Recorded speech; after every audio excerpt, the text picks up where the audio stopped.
రైతుల విషయంలో ప్రస్తుత ప్రభుత్వం తీసుకుంటున్న నిర్ణయాలు ఏంటి అనేది గత కొద్ది రోజులుగా రైతులకు అన్యాయం జరుగుతోందని చెప్తున్నారు. ధాన్యం విక్రయాల విషయంలో, కొనుగోళ్ల విషయంలో మిల్లర్లకు కూడా కొన్ని ఆదేశాలు జారీ చేస్తున్నారు.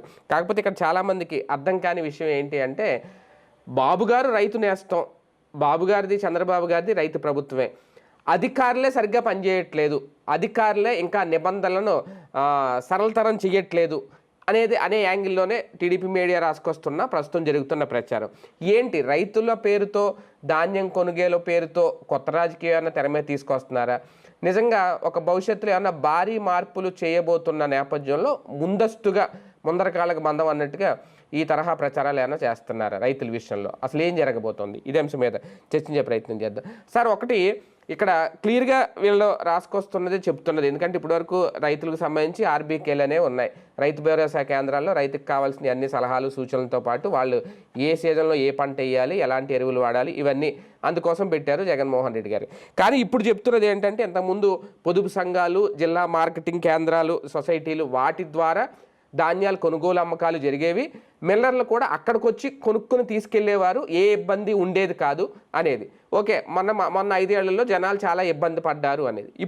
ఇప్పుడు కూడా ఇంకా అవేమీ ఆదేశాలేమీ ఇంకా అధికారులు పాటించట్లేదు, రైతులు ఇంకా ఇబ్బందులు పడుతున్నారు, ధాన్యం సేకరణలో రైతు ఇబ్బంది అని చెప్పి రాసుకోవడం. అసలు ఏం జరుగుతుంది? రైతు పేరుతో ఏమన్నా భవిష్యత్తులో మనం ఏదైనా ఒక భారీ మార్పు ఏమన్నా చూడబోతున్నామా? దానికి సంబంధించి ముందుగా నిర్ణయాలు ఇవన్నీ ఈ ఆర్బీకేలను తీసేయడానికి ఇంకోటి ప్రయత్నమా? ఎలా చూడాలి?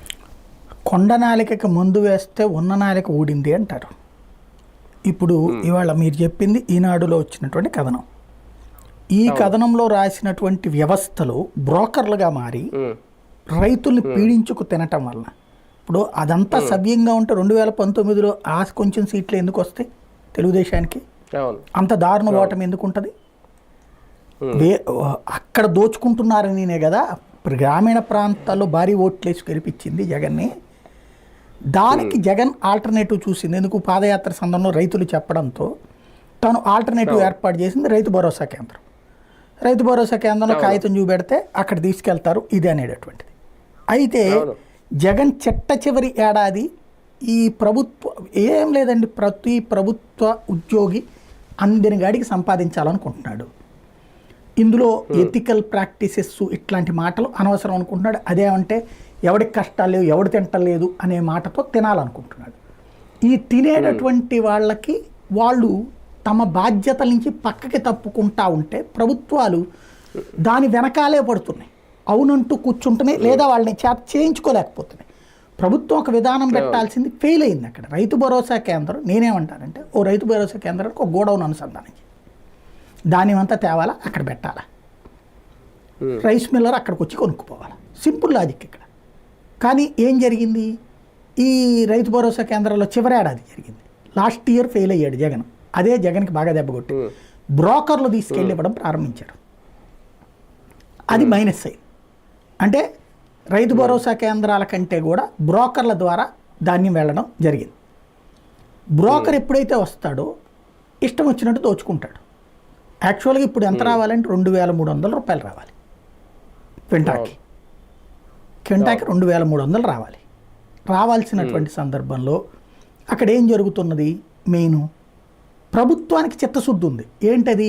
డబ్బులు పర్ఫెక్ట్గా జగన్ చెయ్యలేని ఫెయిల్యూర్ని వీళ్ళు సక్సెస్ చేద్దాం అనుకున్నారు. ఆ విషయంలో చంద్రబాబు గారి చిత్తశుద్ధిని నేను శంకించాను. ఎందుకంటే కరెక్ట్గా నాదెళ్ల మనోహర్ గారు ఫాలోఅప్ చేస్తున్నారు. ఇవాళ డబ్బులు ఇదే వేస్తే 24 గంటలు తిరగకుండానే డబ్బులు పడిపోతున్నాయి వాళ్ళకి. ఖచ్చితంగా ఇది మాత్రం 48 గంటలు అన్నారు, కానీ 24 గంటలోనే పడిన వాళ్ళ సంగతి ఎక్కువ మందే వినబడుతుంది. అది నేను గ్రౌండ్లో కనుక్కుంటే తెలిసినటువంటి అంశం. అయితే చాలా స్పీడ్ అమలు చేస్తున్నారు కూడా, పర్ఫెక్ట్గా పడుతుంది. సమస్య ఎక్కడొస్తుందంటే ఈ ధాన్యం సేకరణ.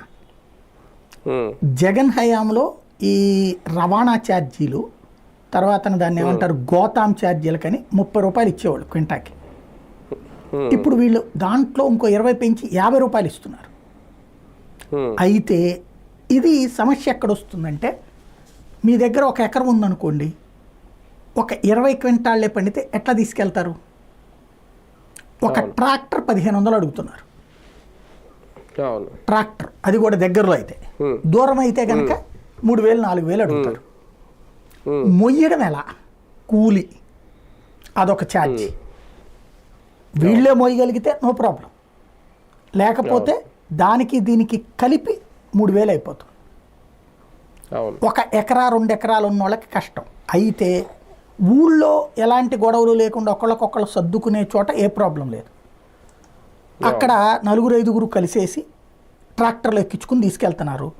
తలా 1,500 అట్ట పడుతుందట. మామూలుగా 6,000-7,000 తీసుకుంటున్నారు ట్రాక్టర్కి, తలకు 1,500 పడుతుందట 2-3 పడితే.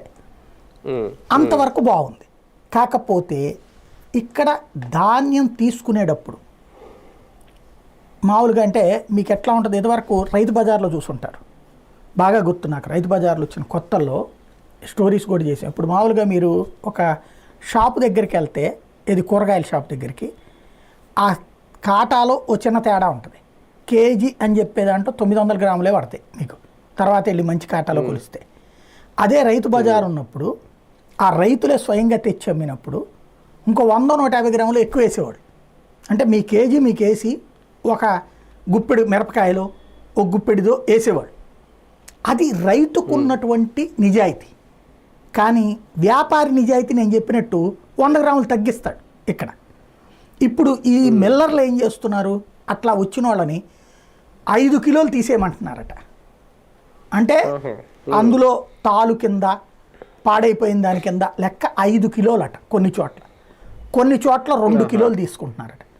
అంటే ఒక 10 క్వింటాళ్ళు ఒక రైతు పట్టుకొచ్చాడంటే 10 50 కిలోలు వీడికి వెళ్ళిపోతుంది. 10 క్వింటాలు తెస్తే అదే 20 క్వింటాలు అంటే 1 క్వింటా ఈ నొక్కేస్తున్నాడు. అది రైతుకి తగ్గినట్టేగా. ప్రభుత్వం 24 గంటల్లో డబ్బులు ఇవ్వమంటే ఇక్కడ అది రైతుకి ఆ డబ్బుల్లో ఈ కోత పడిపోతుంది. రెండవది తేమ శాతాన్ని అడ్డుపెట్టి టిప్పుకు తింటున్నారట. తేమ శాతం 17 అయినా తీసుకోండి, 24 అయినా తీసుకోండి అని ప్రభుత్వం చెప్తుంది. వీళ్ళు తేమ శాతం ఎక్కువ ఉంటే తీసుకోవట్లా, మళ్ళీ ఆరబెట్టుకురా అని చెప్తున్నాడు. మళ్ళీ ఇది వెనక్కి తీసుకుపోతే కష్టం.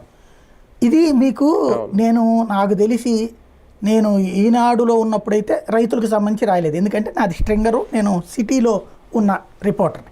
కాబట్టి సిటీకి నా ఏరియా కొత్తపేట, పాత బస్తీ, చిట్టినగర్ అనే డేట్ లైన్లకు పనిచేశాను ఈనాడు. ఆ ఏరియాలో ఇది లేదు. రైతు బజార్ మీద వార్తలు కూడా ఆ ఏరియాకి రైతు బజార్ కూడా అప్పటికి లేవు. కాబట్టి ఆ రోజుల్లో తెలియదు. తర్వాత నేను సిటీ కేబుల్కి వచ్చినప్పటి నుంచి రైతులకు సంబంధించిన స్టోరీలు అనేక, మామిడి రైతులకు కానీ ఇట్లాంటి వరి కానీ ఇట్లాంటి అనేకం చేశా. ప్రతిసారి నా కళ్ళకు కనబడేటటువంటిది, దోపిడీకి గురయ్యేటటువంటిది రైతు యొక్క ఆ బలహీనతని క్యాష్ చేసుకుంటారు. ఎట్లా ఉంటుందంటే, ఇప్పుడు లారీలో సరుకు తెచ్చాక లారీ వాడు ఏమంటుంటాడు, నువ్వు అన్లోడ్ చేస్తే నేను వెళ్ళాలి, నువ్వు అన్లోడ్ చేస్తే నేను వెళ్ళాలి. ఒక రోజు కిరాయిగా లెక్కేడు అతను. ఒక లారీకి రోజు కిరాయి అంటే బోల్డ్ అంతా అడుగుతాడు. ఇప్పుడు ఫర్ ఎగ్జాంపుల్ విజయవాడలో ఉందండి, విజయవాడ ఏది మన మైలవరం నుంచి విజయవాడ తెచ్చాడు అనుకుందాం, ధాన్యం దించేసి వెళ్ళిపోయి నేను ఇంకో 4 లోడ్లు వేసుకోవాలంటాడు. ఇక్కడ ఆ టైంలో వీళ్ళు పేచీ పెడతారు, తాళంటారు, అదంటారు, ఇదంటారు. ఇక్కడేమో లారీ యజమానేమో, లారీ డ్రైవర్ ఏమో నాది దించేసుకో అంటాడు. అక్కడ వ్యాపారస్తుడేమో ఈ వంక పెడతా ఉంటాడు, అబ్జెక్షన్. ఆ టైంలో తగ్గించుకో అని చెప్తారు. ఇదంటే తప్పుడు తేడా ఉందయ్యా, తప్పదు, తాలెట్ అవుతుంది, అట్టవుతుంది. రైతుకి తెలుసు అది అబద్ధమని, వ్యాపారస్తుడికి తెలుసు అది అబద్ధమని. లారీ డ్రైవర్ ఏం చేయాలో తెలియదు, తనకి ఇదొక్కదాంతోనే బతకలేడు. అతను 4 లోడ్లు వేసుకుంటేనే అతను బతకగలడు. కాబట్టి అది మీరు చూసుకొని నా తొందరగా దించేసుకోండి అంటాడు. ఈ తొందరపాటు ఏదైతే ఉంటుందో, ఈ టెన్షన్ పెట్టడం అన్నమాట. ఏది దించుకుంటావు లేదా లారీ డ్రైవర్. అదే సందర్భంలో తగ్గించుకుంటావు లేదా అని ఈ వ్యాపారస్తుడు లైక్ బ్రోకర్ చేసేసి ఫైనల్గా 200-300 తగ్గిస్తారు. మీకు టమోటా ఉంటుంది చూడండి. ఇప్పుడు ఫర్ ఎగ్జాంపుల్ మదనపల్లె మార్కెట్లో టమోటానేమో రూపాయి కేజీ అంటారు అనుకోండి.